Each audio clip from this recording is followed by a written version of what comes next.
Hello! எல்லாரும் எப்படி இருக்கீங்க? நல்லா இருக்கீங்கன்னு நம்புறேன். நான் இன்னைக்கு வந்து எங்க ஊர் வண்டி கடை ஸ்பெஷல்.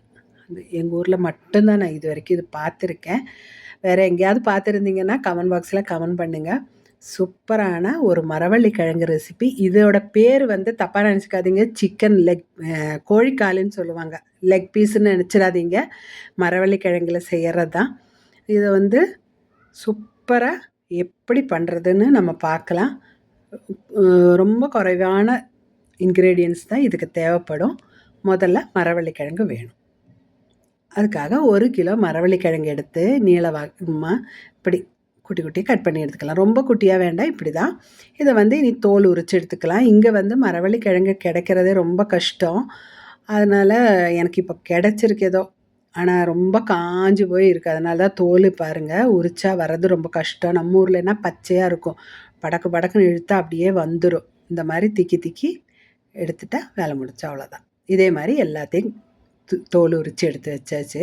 இனி நீளமா அப்படியே பாதி பாதியா கட் பண்ணிட்டு, தண்ணீல போட்டு கொஞ்சம் உப்பும் போட்டு ஒரு கொதிக்க வச்சு எடுத்துறலாம். ஏன்னா, இதில ஒரு நச்சு பொருள் இருக்குதாம். அது நமக்கு நல்லதில்ல. அதனால தான் இப்படி கொதிக்க வச்சு வடிகட்டி எடுத்துட்டோம்னா, அப்புறம் கட் பண்ணுறதுக்கு ஈஸியா இருக்கும்.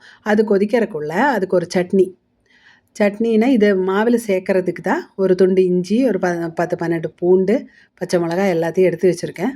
இஞ்சி வந்து நல்லா இடித்து எடுத்துக்கலாம். நல்லா இடிபட்ட உடனே இந்த பூண்டும் போட்டு இடிச்சுக்கலாம்.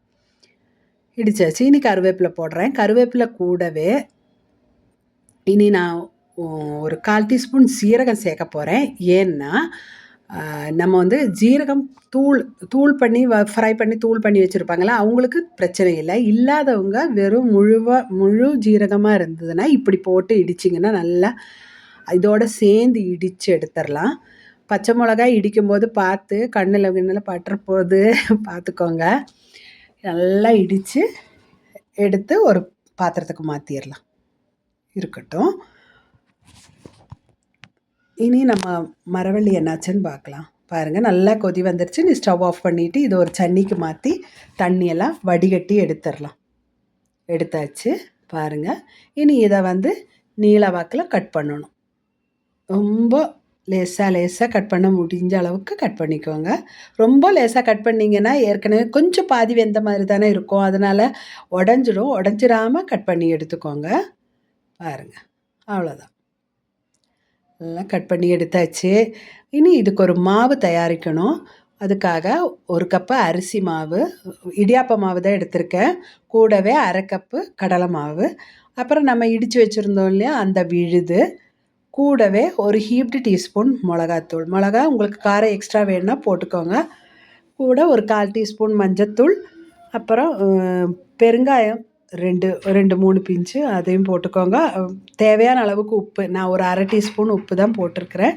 போட்டுட்டு கொஞ்சம் நல்லா மிக்ஸ் பண்ணிவிட்டு கூடவே 2 டேபிள் ஸ்பூன் கோதுமை மாவு சேர்க்க போகிறேன். அதுவும் சேர்த்தோம்னா தான் கொஞ்சம் நல்லா உங்களுக்கு இந்த மாவு ஒட்டி நிற்கும். பாருங்கள், 2 டேபிள் ஸ்பூன் கோதுமை மாவு சேர்த்து நல்லா மிக்ஸ் பண்ணி எடுத்துட்டு தேவையான அளவுக்கு தண்ணி ஊற்றி, நான் வந்து இது கணக்கு சொல்லலை தண்ணி எவ்வளோ வேணுங்கிறது. ஏன்னா அரிசி மாவுக்கு சில மாவுக்கு கொஞ்சம் நிறையா தண்ணி இழுக்கும். அதனால் நீங்கள் இதை பாருங்கள், இதுதான் பஜ்ஜி மாவு பதத்துக்கு கரைச்சி எடுத்து வச்சுக்கோங்க. இனி இதில் வந்து நம்ம இந்த வேக வச்சு வச்சுருந்தோம் இல்லையா, அந்த மரவள்ளி கட் பண்ணி வச்சுருக்கிறதும் போட்டுட்டு நல்லா மிக்ஸ் பண்ணி எடுத்துக்கலாம். அவ்வளோதான். பாருங்கள், இதை இப்படி கொஞ்சம் கொஞ்சமாக போட்டு மிக்ஸ் பண்ணிவிட்டு எடுத்து கொஞ்சமாக இப்படி கையில் வச்சு அப்படியே அமுத்தி அவ்வளோதான். இனி இதை வந்து நம்ம காஞ்ச எண்ணெயில் போட்டு பொரிச்சு எடுத்துக்கலாம். பாருங்கள், இப்போவே என்ன வாசனை தெரியுங்களா? இவ்வளோ மணமாக இருக்குது, வீடே மணக்குது. இது உங்கள் கடாய்க்கு எவ்வளோ போட முடியுமோ அவ்வளோ போட்டுக்கோங்க. அவ்வளோதான், போட்டாச்சு. நீ இப்படியே விடுத்தி எடுத்துக்கோங்க. அது அவ்வளோதான். 2 பீஸாக போட்டிருக்கேன். 2 பீஸ் தான் நான் போட்டேன். 2ம் வெந்துருச்சு. இதை எடுத்துட்டு திரும்பவும் இதே மாதிரி மிச்சத்தையும் போட்டு பொரிச்சு எடுத்துக்கலாம். அவ்வளோதான். பாருங்க, நான் பொரிச்சு எடுத்து வச்சாச்சு. நான் இன்னைக்கு சாஸ் வச்சு என் பசங்களுக்கு சாஸ் வச்சு சாப்பிட பிடிக்கும். அதனால தான் சாஸ் வச்சுருக்கேன்.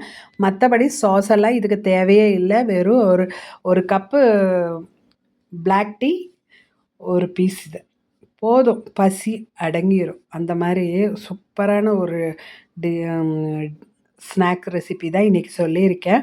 கண்டிப்பாக செஞ்சு பார்த்துட்டு எப்படி இருந்ததுன்னு கமெண்ட் பாக்ஸில் கமெண்ட் பண்ணுங்கள். அடுத்த வாரம் ஒரு புது வீடியோவோட சந்திக்கும் வரைக்கும் எல்லாருக்கும் வணக்கம்.